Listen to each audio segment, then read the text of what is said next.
হরি ওং নমঃ শিবায়, হরি ওং নমঃ শিবায়, হরি ওং নমঃ শিবায়।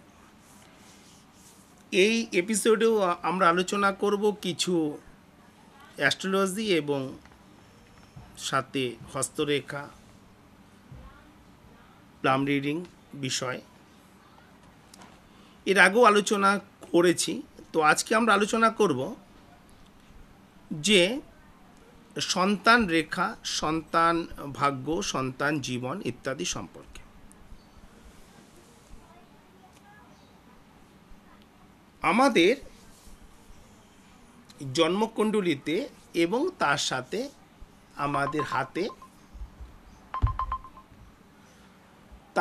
আমাদের হাতে সন্তানের ভাগ্য, সন্তানের সংখ্যা, সন্তানের দীর্ঘ জীবন, সন্তান মৃত্যু, কোথা থেকে কি বিচার করা হয় ইত্যাদি। তো আগে আমি আসি যে জন্ম ছকের বিষয়ে, সাথে সাথেই আমি বলবো হাতের বিষয়। জন্মছকে সন্তান বিচার করতে হয় পঞ্চম ঘর থেকে, যেখানে লগ্ন লেখা থাকবে সেখান থেকে অ্যান্টি ক্লকওয়াইজ 5 নম্বর ঘর থেকে সন্তান, এবং দেখতে হবে সেই 5 নম্বর ঘরের কে মালিক, অর্থাৎ পঞ্চমপতি, পঞ্চম ঘরে কি গ্রহ আছে, এবং সন্তান কারক গ্রহ মানে প্রত্যেকের জন্য বৃহস্পতি হচ্ছে সন্তান কারক গ্রহ। তো সেই বৃহস্পতি যদি পঞ্চম ঘরে থাকে, 5th হাউসে যদি যাদের বৃহস্পতি পঞ্চম ঘরে আছে তাদের সন্তান জীবন অশুভ হবে, শুভ হবে না। বৃহস্পতি যদি পঞ্চম ঘরে থাকে তাহলে সন্তান জীবন অশুভ হবে, এবং যদি সেই বৃহস্পতি বুধের সাথে থাকে, রাহুর সাথে থাকে, কেতুর সাথে থাকে, তাহলে ভীষণভাবে অশুভ হবে। এবারে অশুভ বিষয়গুলো কি? অশুভ বিষয়গুলো হলো যে সন্তানের হেলথ ভালো হবে না, হেলথের ব্যাপারে সমস্যা থাকবে, রুগ্ন হবে সন্তান, তা সে ছেলে হোক বা মেয়ে। সন্তানের দীর্ঘ জীবন হবে না, বাবা মাকে সন্তান শোক ভোগ করতে হবে, বাবা মায়ের চোখের সামনে সন্তানের মৃত্যু পর্যন্ত হতে পারে, এবং সন্তানের সাথে মনোমালিন্য হবে, সন্তান থেকে দূরে থাকতে হবে, বা সন্তানের সাথে সমস্যা হবে, বা সন্তানের সাথে মতপার্থক্য, মতভেদ হবে, সম্পর্কের অবনতি হবে। আর একটি বিষয় হলো সন্তান অসফল থাকা। তুমি যেমন জীবনে যত সফল, তোমার সন্তান কিন্তু তার অর্ধেক বা 10 ভাগও সফল হবে না, ইত্যাদি বিষয়ে মানুষ সন্তান জীবনে অসুখী হয়ে থাকে, ইত্যাদি বিষয়।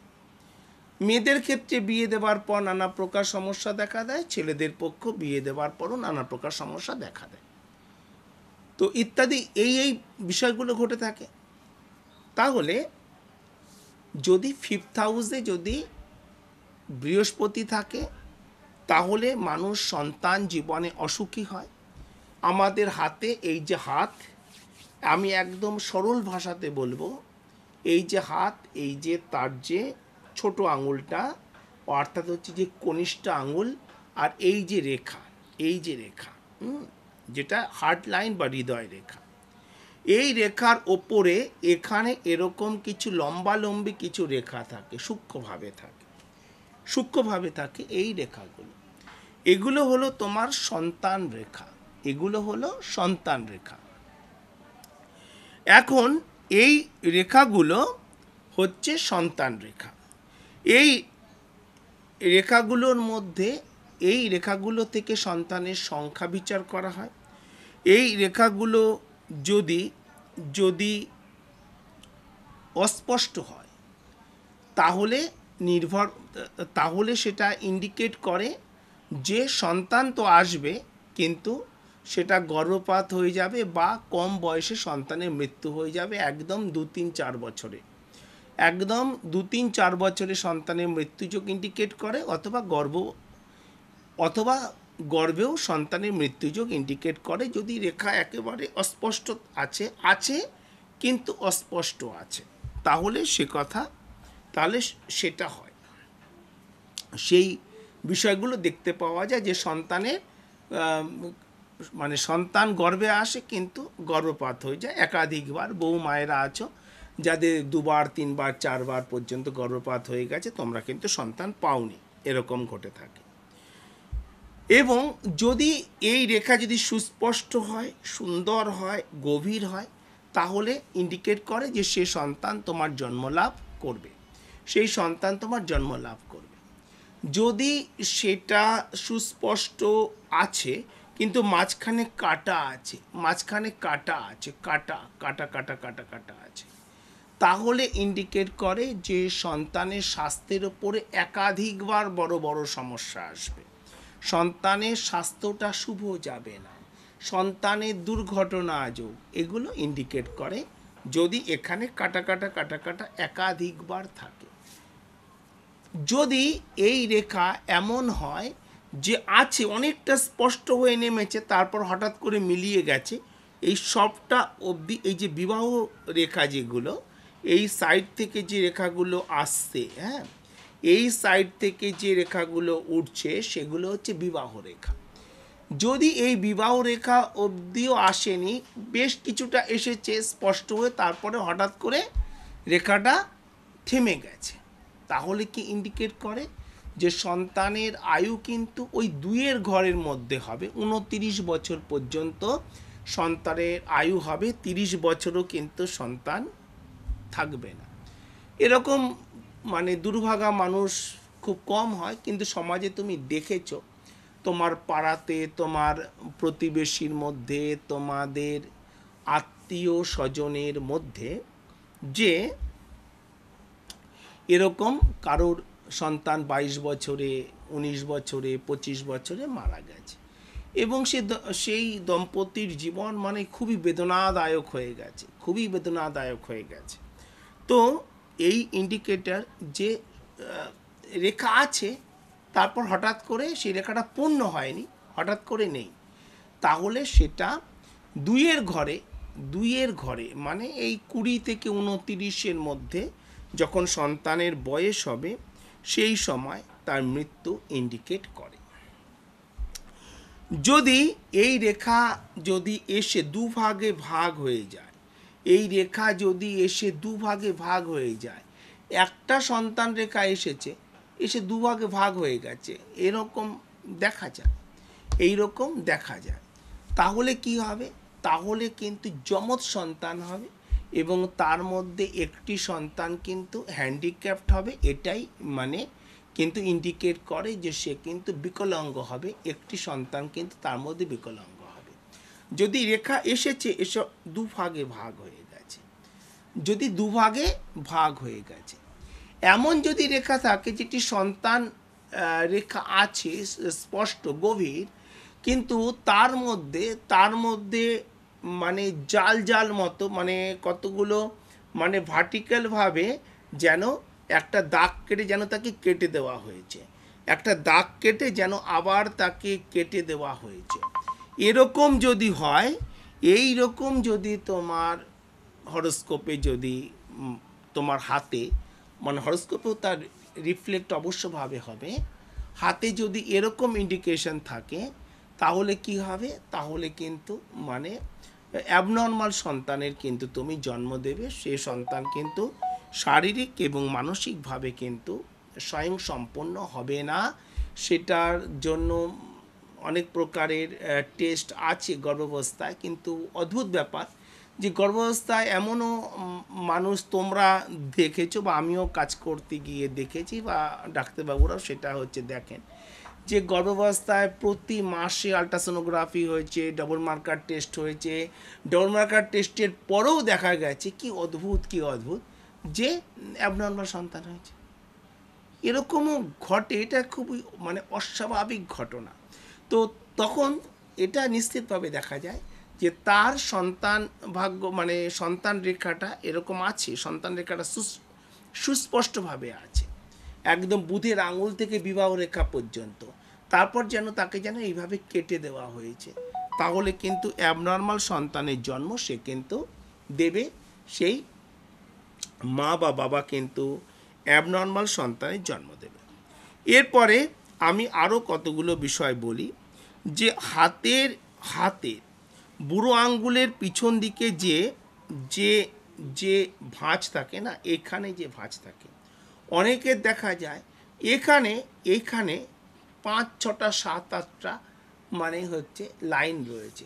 তাহলে সাধারণত বাঙালি হিন্দু সমাজে তো 5, 6টা 7, 8টা তো সন্তান তারা নেয় না। তাহলে অ্যাকচুয়াল কটি সন্তানের জন্ম সে এই পৃথিবীতে দেবে, বা এই পৃথিবীতে কটি সন্তান তার ভূমিষ্ঠ হবে, তো সেটা দেখবার জন্য কিন্তু এই যে হাতের এখানে যে ভাঁজটা আছে না, এখান থেকে কিন্তু একটি বিচার হয়, এইখান থেকে বিচার হয় এখানের সাথে এর একটি হিসেব হয়, এর সাথে এর একটি হিসেব হয়। ধরলাম যে কারোর এখানে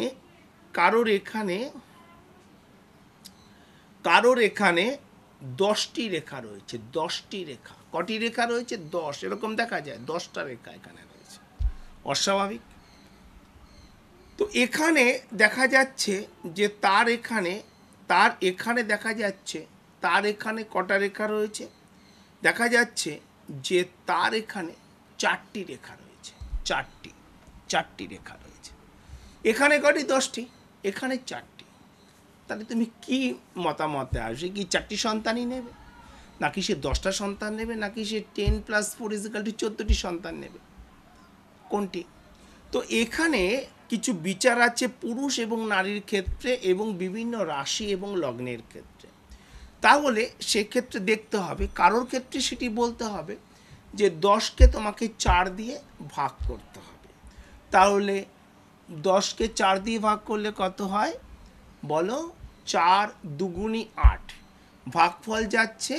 ভাগফল কত যাচ্ছে? 2। 8 আসছে, ভাগশেষে 2 থাকছে, ভাগশেষ 2 থাকছে, 2। অর্থাৎ তার এখানে 2টি সন্তান সে এখানে সুষ্ঠুভাবে জন্ম দিতে পারবে, 2 সন্তান।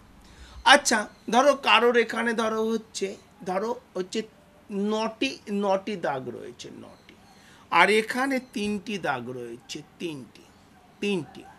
তাহলে কত হলো? তা হলো যে তার এখানে 3টি মানে 3টি এখানে দাগ রয়েছে। তো 9কে 3 দিয়ে ভাগ করো, 3 তিরিক্ষে 9, ভাগশেষ 9, ভাগফল যাচ্ছে 3, ভাগফল কত যাচ্ছে? 3 যাচ্ছে, 3। ভাগশেষ কত আসছে? 0 আসছে, ভাগশেষ কত আসছে? 0 আসছে, অবশিষ্ট কিছু থাকছে না। তো সেখানে কি হলো যে তার জীবনে সে 3টি সন্তান পাবে। এবার কথা হলো, তাহলে আমি একজনের ক্ষেত্রে ভাগফলকে আমি ক্যালকুলেট করব, একজনের ক্ষেত্রে আমি ভাগশেষকে আমি ক্যালকুলেট করব, সেটা কেন করব? তো তার জন্য মানে বিস্তারিত আরও অধ্যয়নের দরকার। ওটা বিভিন্ন রাশি লগ্নের ক্ষেত্রে বিভিন্নভাবে ওটা হিসেব করতে হয়, ক্যালকুলেশন করতে হয়, এইভাবে একে ক্যালকুলেট করতে হয়। কিন্তু এবার যেটা কথা সেটা হচ্ছে যে সন্তান রেখে যদি ছিন্ন ভিন্ন থাকে, একটু আছে একটু নেই, একটু আছে একটু নেই, তাহলে কিন্তু সন্তানের মৃত্যু অবশ্যভাবে ইন্ডিকেট করে। দেখো, বলা তো মানে বলতে তো খুবই খারাপ লাগে, কিন্তু তো আমরা কি দেখতে পাই? আমরা নিউজ পেপার, চলো এখন তো পেপার খুব কম লোকেই পড়ে, এখন তো মানুষ ফেসবুকেই দেখে নিচ্ছে কি নিউজ আছে, ইউটিউবে দেখে নিচ্ছে, এবং টিভির দিনও শেষ, টিভির দিনও আর খুব অবশিষ্ট নেই আর এখন। তো সেখানে তুমি নিউজে কি দেখতে পাচ্ছ যে মা ব্রিজের ওপরে একটি মানে 23 বছরের যুবক এরকম মানে মোটর সাইকেলে এই হয়েছে, কারে অ্যাক্সিডেন্ট হয়েছে। তো সেও তো কারো না কারো তো সন্তান, তো এখানে কি হচ্ছে যে যদি পিতামাতার এই সন্তান যে রেখা তার ছিন্ন ভিন্ন আছে, তাহলে কিন্তু অবশ্যভাবেই মানে বড় দুর্ঘটনা, বড় রোগভোগ, বড় দুর্ঘটনা, মৃত্যু, এইসব ইন্ডিকেট করে, অবশ্যই করে।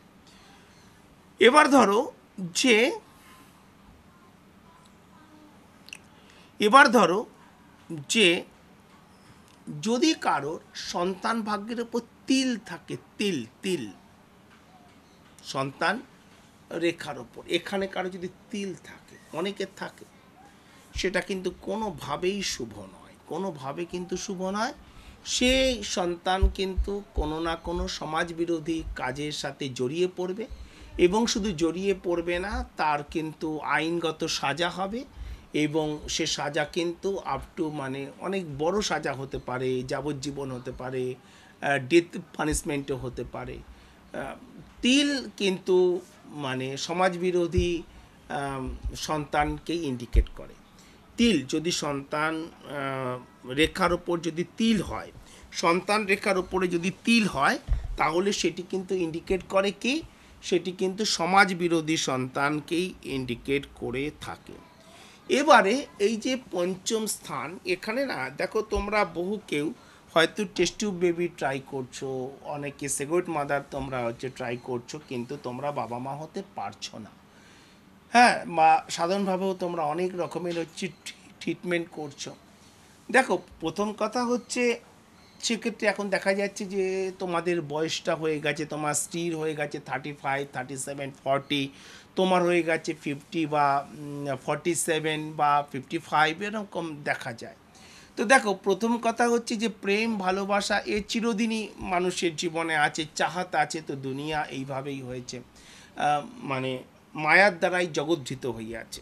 যারা গীতা পড়ো বা গীতার অ্যানালাইসিস বোঝো, অর্থাৎ মানে বলিউড কাটিং গীতা নয়, যারা গীতার সারাংশ বোঝো, সেখানে তোমার হচ্ছে যে কি রয়েছে, যে প্রেম ভালোবাসা থাকবে, মানুষের চাহাত থাকবে, মায়ার দ্বারাই জগদ্ধৃত হইয়াছে। কিন্তু এই যখন টিন এজে, যখন তারা বা একটু টিনেজের পরও দুইয়ের ঘরে যখন তারা প্রেম ভালোবাসা বিয়ে করে, তখন তারা বোঝে না যে বিয়ে শুধুমাত্র দুজনের মধ্যেই বিষয়টি নয়, ফ্যামিলি, আর্থিক, সামাজিক, অ্যাকাডেমিক কোয়ালিফিকেশন সব কিছু নিয়ে একটা সম্পর্ক তৈরি হয়। তো সেক্ষেত্রে তখন তারা নেক্সট জেনারেশনের ব্যাপারটা ভাবে না, তারা ভাবে না। তো এর মধ্যে কিছু দম্পতির দেখা যায় যে তাদের ছেলে মেয়ে হচ্ছে না, তাদের সন্তান হয় না, এবং তখন তারা বিভিন্ন রকমের হতাশায় ভুগতে থাকে, এবং একটা বয়সে এসে ইনসিকিউর ফিল করে, কারণ আমরা সবাই ইয়ং ছিলাম, আমরা সবাই কিশোর ছিলাম, আমরা সবাই বালক বালিকা ছিলাম, কিন্তু আমরা সবাই আস্তে আস্তে কিন্তু যাচ্ছি হচ্ছে পৌরতার দিকে, হ্যাঁ, বৃদ্ধ হচ্ছি, এবং একসময় মৃত্যুও হবে। এটা পৃথিবীর নিয়ম, এটা এই 3 ডাইমেনশন যে ওয়ার্ল্ড আমাদের, এটাকে বলা হয় মৃত্যুলোক। মৃত্যুলোকে মৃত্যু অবশ্যম্ভাবী, যার জন্ম হয়েছে তার মৃত্যু হবেই, স্বয়ং ভগবান সে কথা গীতাতে বলছেন। যা সৃষ্টি হয়েছে তার বিনাশ হবেই হবে, সে সূর্য হোক, তারও বিনাশ হবে। তো এবার কথা যেটা, সেটা হলো যে তোমার তখন তারা এসে হতাশায় ভোগে যখন এই বয়সে তারা চলে আসে। তো কি হয়, তারা ম্যাচ মেকিং করে বিয়ে করেনি, বা যখন তারা দুইয়ের ঘরে ছিল তখন তাদের বললে তারা সেটা শুনতও না, তাদের কাছে তখন একে অপরের প্রতি প্রেম আকর্ষণটাই ছিল খুব বড় ব্যাপার। কিন্তু বয়সের সাথে সাথে এই আকর্ষণ ইত্যাদি হচ্ছে কমতে থাকে, এবং ছেলে মেয়ে না হলে আকর্ষণ আরোই কমে যায়, কারণ একটি পরিবার বাধা থাকে ছেলে মেয়ের মাধ্যমে, মানে সন্তানের মাধ্যমে, তোমরা সেটা বোঝো। তো এবার কথা হলো কি, যে এই যে অবস্থা, তো এটা অ্যাভয়েড করার জন্য খুব সহজ একটি মানে উপায়গুলির মধ্যে একটি উপায় হলো ম্যাচ মেকিং। বিয়ের আগেই দেখে নাও যে তোমাদের ভাগ্যে সুস্থ স্বাভাবিক সন্তান আছে কি না, যদি থাকে তাহলে বিয়ে করো, যদি সামান্য কিছু বাধা বিপত্তি থাকে সেগুলোকে গ্রহ প্রতিকার করে সেই ছেলে বা সেই মেয়েকেই বিয়ে করো, আর যদি না থাকে, বড় সমস্যা থাকে, তাহলে করো না। তাহলে বিয়ে মানে না করা ভালো, কিন্তু বললে শুনছে কে? কারণ মানুষ সাধারণত সেটা শোনে না। কোনো একজন ব্যক্তির কথাতে সে তার প্রেমকে ছেড়ে দেবে, এরকম হয় খুব কম, রেয়ার টু রেয়ার। মানে সময় যখন শেখায়, যখন তারা 40-42 বছরে নিঃসন্তান থাকে, 45 বছরে, তখন তারা শিখে যায়, তখন সময় তাদের শিখিয়ে দিয়েছে। কিন্তু সেই দম্পতিকেই যখন তুমি 28, 29, 24, 25-এ বলবে, তারা তোমাকে কর্ণপাতও করবে না, সে যেটা করা সেটাই করবে, তারা বিয়ে করবে, এবং এই সমস্যা দেখা যায়। তো এই সমস্যার ক্ষেত্রে মূল যে বিষয়টা দায়ী থাকে সেটা হচ্ছে ওই যে কন্যা, ওই যে স্ত্রী, তার জন্মকুণ্ডলিতে কি থাকে? মৃত গর্ভা যোগ থাকে। তার জন্মকুণ্ডলিতে মৃত গর্ভা যোগ থাকে। দেখো, মৃত গর্ভা যোগ যদি থাকে, তাহলে এই যে সন্তান স্থান, বিবাহ স্থান, এখানে দেখা যায় ক্রস চিহ্ন আছে, ক্রস চিহ্ন আছে, তিল আছে, সেটা কিন্তু 100% হাতে কিন্তু রিফ্লেক্ট করবে না। সাধারণত মৃতগর্ভা যোগ কিন্তু সহজে অনুধাবন করা যায় হচ্ছে হরোস্কোপ থেকে। হাত থেকে এত সোজা বিষয় নয় যে কেউ তুমি সব হাতেই, যত কারোর মৃতগর্ভা যোগ আছে, যত কারোর সন্তান হচ্ছে না, দেখা যায় তাদের মধ্যে 80-90% মৃতগর্ভা যোগ আছে, মোর দ্যান 80%। এবং সেখানে তা বলেই যে তাদের এখানে যে ক্রস চিহ্ন থাকবে, এখানে তিল থাকবে, সবার থাকবে, এমন হয় না, এমন হয় না। কিন্তু দেখা যায় হরোস্কোপের মধ্যে মৃত গর্ভা যোগ তাদের আছে। তো মৃত গর্ভা যোগ যদি থাকে, তাহলে কিন্তু গর্ভসঞ্চার হওয়ার সম্ভাবনা কিন্তু নাই, বরাবর হবে না কিন্তু। এবং যদি সেটা খুব তুমি ওষুধপত্র ইত্যাদি যদি ডক্টর ইত্যাদি করলে তাদের সন্তান আসবে, কিন্তু সন্তান কিন্তু গর্ভ নষ্ট হয়ে যাবে, সন্তানের জন্ম দেওয়া সম্ভবই নয়, তাতে কিন্তু সন্তানের জন্ম দেওয়া সম্ভব হবে না।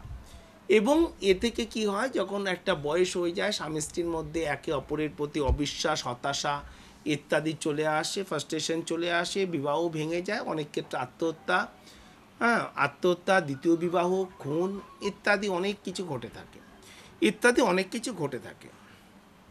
তো আমি সে বিষয়ে এবার আলোচনা করব যে মৃত গর্ভা যোগ, মৃত গর্ভা যোগটা হরোস্কোপে কিভাবে তৈরি হয় এবং শরীরের প্রতি তার কি কি মানে কিভাবে এটা হচ্ছে সংগঠিত হয়ে থাকে, শরীরের প্রতিও কি মানে হচ্ছে প্রভাব পড়ে থাকে ইত্যাদি।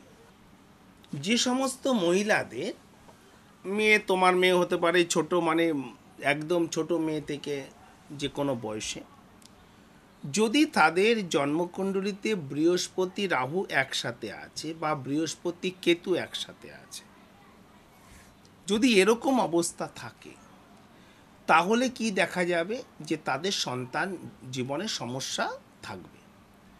এবার সমস্যাটা আমি মূল বিষয়ে আসছি, যে সন্তানের জন্মগত সমস্যা, সন্তানের জন্ম হতেই সমস্যা, যেটা বহু কেউ মানে কারো দেখা যায় যে জীবনে এর জন্য ডিভোর্স অবধি হয়ে যাচ্ছে। তো দেখো, এর মধ্যে একটা সামাজিক বিষয়ও খুবভাবে রয়েছে, সেটাতেও আমি আসব, কিন্তু মূল আগে বলে নেই যে বৃহস্পতি রাহু, বৃহস্পতি কেতু ইত্যাদি বিষয় যদি এটা থাকে, বৃহস্পতি রাহু আছে, বৃহস্পতি কেতু আছে, তাহলে বৃহস্পতি হচ্ছে সন্তানকারক গ্রহ। কিন্তু এই সন্তানকারক গ্রহ যদি সন্তান স্থানে থাকে, বৃহস্পতি যদি 5 নম্বর ঘরে থাকে, এটা সন্তানের জন্য কখনোই শুভ নয়, না ছেলেদের ক্ষেত্রে না মেয়েদের ক্ষেত্রে। এবার ধরো তোমার হচ্ছে বৃশ্চিক লগ্ন, তাহলে বৃশ্চিক লগ্নের জন্য তোমার হয়ে গেল মানে হচ্ছে সন্তান প্রতীকে বৃশ্চিক 1, তারপর ধনু, তারপরে হলো মকর, তারপর কুম্ভ, তারপর মীন। তাহলে বৃশ্চিক লগ্নের ক্ষেত্রে তোমার সন্তান কারো গ্রহ হচ্ছে যেরকম বৃহস্পতি, আর তোমার পঞ্চমপতিও বৃহস্পতি, ওই দুটো কিন্তু একই সাথে সেখানে কাজ করবে, বুঝতে পারলে? ধরো কারোর হচ্ছে মকর লগ্ন, তাহলে মকর, কুম্ভ, মীন, মেষ, বৃষ, তাহলে তোমার পঞ্চমপতি কে হলো শুক্র। যদি তোমার পঞ্চমপতি যদি ষষ্ঠ স্থানে থাকে বা দ্বাদশ স্থানে থাকে, 12 নম্বর ঘর, 12 হচ্ছে ব্যয়, ব্যয়, তাহলে যদি পঞ্চমপতি 12 নম্বর ঘরে থাকে, তাহলে অবশ্যভাবে সন্তানের কিন্তু বিয়োগ বা মৃত্যু নির্ধারিত থাকে, সন্তানের দীর্ঘ আয়ু হয় না। যদি ষষ্ঠ স্থানে থাকে, তাহলে মতবিরোধ হবে, ইত্যাদি হবে, সমস্যা হবে, ইত্যাদিগুলো ঘটে থাকে। তো আমাদের এখনকার যেটা আলোচনা করার বিষয়, সেটা হচ্ছে যে সন্তান হবে না কখন বলবো, যে না সন্তান হওয়াতেই এখানে সন্তান আসতেই না, সন্তান আসতেই অসুবিধা আছে। তাহলে যদি বৃহস্পতি রাহু, যদি বৃহস্পতি রাহু বৃহস্পতি কেতু একসাথে থাকে, অথবা যদি পঞ্চম স্থানে যদি শনি রবি থাকে, পঞ্চম স্থানে যদি শনি রাহু থাকে, তাহলে মায়েদের ক্ষেত্রে মেয়েদের ক্ষেত্রে কি হবে? থাইরয়েড হবে। কি হবে? থাইরয়েড হবে। বাচ্চা বাচ্চা মেয়ে, অনেকে তোমরা দেখো আমার কাছেও আসে, 12 বছর, 13 বছর, 14 বছর, 16 বছরের মেয়ে থাইরয়েডে ওষুধ খায়, এখনই খাচ্ছে, মানে 25, 50, 100, হ্যাঁ, থাইরয়েডের যে গ্রুপের যে সমস্ত ওষুধগুলো আছে, থাইরম ইত্যাদি ইত্যাদিগুলো তারা খায়। এবং হচ্ছে যে কি হবে? ওভারিতে সিস্ট হবে। তাদের কি হবে? ওভারিতে সিস্ট হবে, তাদের ওভারিতে সিস্ট হবে। এই যদি এই ধরনের যদি হরোস্কোপ যদি থাকে, দেখা যায় যে তার ওভারিতে সিস্ট আছে, এই বয়সে এসে গেছে। এবং কি হবে? দেখা যায় যে তাদের ব্লাডে দেখা যায় যে হিমোগ্লোবিনটা খুব কম আছে, খুবই কম, মানে ঠিকঠাক নেই, মানে 10ও নেই, এমন দেখা যায় যে তাদের হিমোগ্লোবিনটা কম থাকে। এই ধরনের সমস্যাগুলো কিন্তু দেখা যায়। হাতের মধ্যে কি হবে? হাতে কারো কারো, সবার আসবে এমন কথা নয়, রাশি লগ্ন ভেদে আসবে। দেখা যায় যে এখানে ক্রস চিহ্ন আছে বা এখানে তিল চিহ্ন আছে, এইখানে এই যে বিবাহ রেখা, সন্তান রেখার এই যে মাউন্ট, হ্যাঁ, বুধের যে মাউন্ট খুব ডিস্টার্ব আছে, এখানে এখানে ছিটছিট দাগ আছে, এরকম ধরনের সমস্যা তাদের দেখা যায়।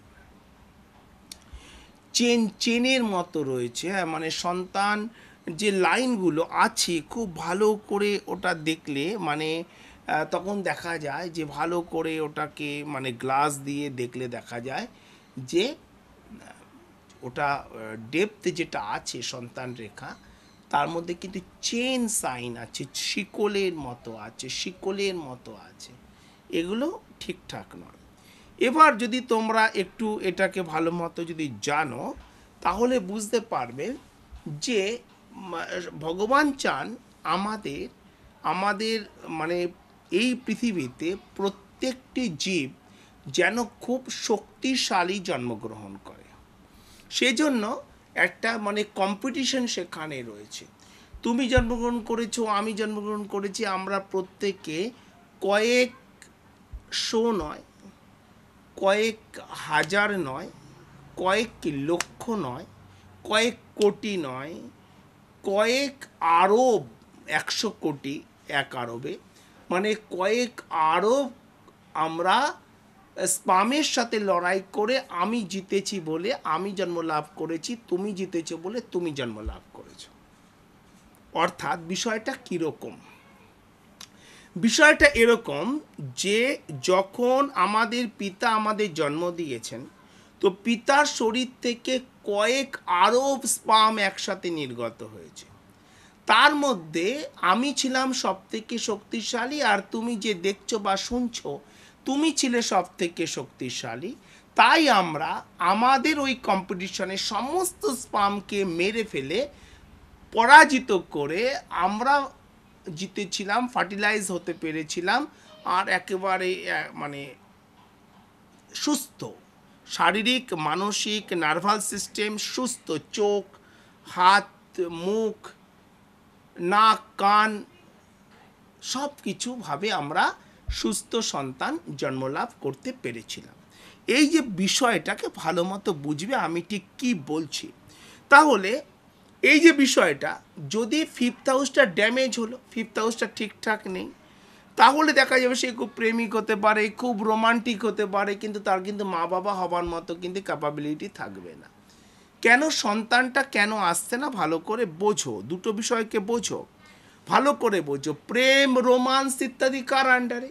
প্রেম, রোমান্স, প্রেম, রোমান্স, যৌনতা কার আন্ডারে? শুক্রের আন্ডারে। কার আন্ডারে? শুক্রের আন্ডারে। সাথে রাহু আছে, রাহুরও এখানে প্রভাব আছে। প্রেম রোমান্স মূলত হচ্ছে শুক্রের আন্ডারে, যৌনতা হলো শুক্র এবং রাহুর আন্ডারে। কিন্তু সন্তান কার আন্ডারে? সন্তানকে কে কন্ট্রোল করে? বৃহস্পতি। সন্তান বৃহস্পতির আন্ডারে, দুটো কিন্তু একদম আলাদা ব্যাপার, একেবারে আলাদা।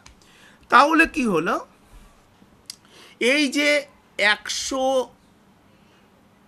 লক্ষ নয়, কোটি নয়, কয়েক লক্ষ আরব স্পাম যে কোনো জন্তু জানোয়ারে, যে কোনো পশু পাখি, মানুষ, তার পিতা থেকে নির্গত হলো। হবে কটি সন্তান? ভগবান দিচ্ছে কত স্পাম? আরব আরব, মানে দেখলে দেখতে পাবে একটা করে মাথা আছে, একটা করে লেজ, একটা করে মাথা আছে, একটা করে লেজ, একটা করে মাথা আছে, একটা করে লেজ, আরব স্পাম। সন্তানের জন্ম কাটা হবে একটি, ম্যাক্সিমাম দুটি হতে পারে। ওই তোমার টুইন হলে সে তো খুবই কমে সেটা হয়ে থাকে, তার ব্যাখ্যা আলাদাভাবে, সেটা আমি যাচ্ছি না। তাহলে মায়ের শরীরে একটি মাসে একটি ডিম, মায়ের শরীরে ডিম্বাণু একটি মাসে একটি ডিম তৈরি হচ্ছে, আর আরব স্পাম যাচ্ছে তাকে ফার্টিলাইজ করতে। আরব স্পাম একটি সন্তানের জন্ম হবে। কেন সন্তানের জন্ম হয় না সেটা ভালো করে বোঝো। 5th হাউস যদি ড্যামেজ হলো, 5th হাউস ড্যামেজ আছে, 5th হাউসে শনি বসে আছে, মনে রাখবে, ভালো করে মনে রাখবে, শনি এমন একটি গ্রহ যে যেখানে বসবে জন্মছকের এই পৃথিবীতে কোনো মানুষ নেই টোটাল কমপ্লিট নেই। বহুবার বলেছি, তোমরাও জানো, যার কাছে স্বাস্থ্য আছে তার কাছে ওয়েলথ নেই, যার কাছে ওয়েলথ আছে তার কাছে মেন্টাল পিস নেই, যার কাছে মেন্টাল পিস আছে তার কাছে হেলথ নেই, মানে এরকম একটা কম্বিনেশন রয়েছে। কারো কাছে সব কিছু ঠিকঠাক নেই, আবার অনেক কিছু আছে ওদিকটা নেই, ওদিকটা আছে এদিকটা নেই, এরকম মানুষের জীবন হয়। দেখবে তুমি যেখানে অর্থকড়ি কম আছে, যে পরিবারে দেখবে অর্থকড়ি কম আছে, তুমি কখনো শুনেছো যে একদম অর্থকড়ি কম আছে তার বাড়িতে সন্তান হয়নি? শুনেছো তোমরা? সত্যি করে বলো তো। তো কখনো তোমরা শুনেছো যার বাড়িতে কিছু নেই, অর্থকড়ি একদম মানে দিন আনছে দিন খাচ্ছে, তার বাড়িতে সন্তান নেই? তুমি কখনো শুনেছো? তুমি অনেক মানে একদম মানে নিম্নবিত্ত মানুষকে তুমি দেখেছো, মানে খুবই আর্থিক দরিদ্র মানুষকে দেখেছো, অর্থের জন্য সে সন্তানকে বিক্রি করে দেয়, শুনেছো, দেখেছো। অর্থাৎ তুমি কখনো পাবে না যে খুব হতদরিদ্র মানুষের কাছে সন্তান নেই। তোমরা হিস্ট্রি যারা পড়েছো, যে হিস্ট্রি আমাদের পড়ানো হয়েছিল, ওই সত্যবিলোক নীতি, লর্ড ওয়েলেসলি সম্ভবত, নাকি ডালহৌসি, না ওয়েলেসলি। তো লর্ড ওয়েলেসলি কি একটা নীতি নিয়ে এলেন? সত্যবিলোপ নীতি। কীরকম নীতি? যেসব ভারতীয় রাজা রানীর সন্তান হবে না তার রাজত্ব চলে যাবে ইস্ট ইন্ডিয়ান কোম্পানির কাছে। অর্থাৎ তিনি এটা মানে অবজার্ভ করেছিলেন যে প্রজাদের তো সন্তানের কোনো অভাব নেই, কিন্তু রাজাদেরই সন্তান কম হয় বা হয় না। তো পেয়েছিলে তোমরা যারা 80-র দশকে 90-র দশকে এডুকেশন করেছিলে, জানি না এখন ওগুলো আর হচ্ছে পড়ানো হয় কি না, বা ইন্টারনেটে গেলেও তোমরা দেখতে পাবে সচ্ছল পরিবারে জনসংখ্যা কম থাকে। তো আমি এবার যে আলোচনা করব যে এই যে মৃতগর্ভা যোগ, এটা আমি এবার বিস্তারিতভাবে তোমাদেরকে বলবো। আজকে সময় খুব কম, আগামী এপিসোডে দেখা হবে। সকলে ভালো থাকো। হরি ওং নমঃ শিবায়, হরি ওং নমঃ শিবায়, হরি ওং নমঃ শিবায়।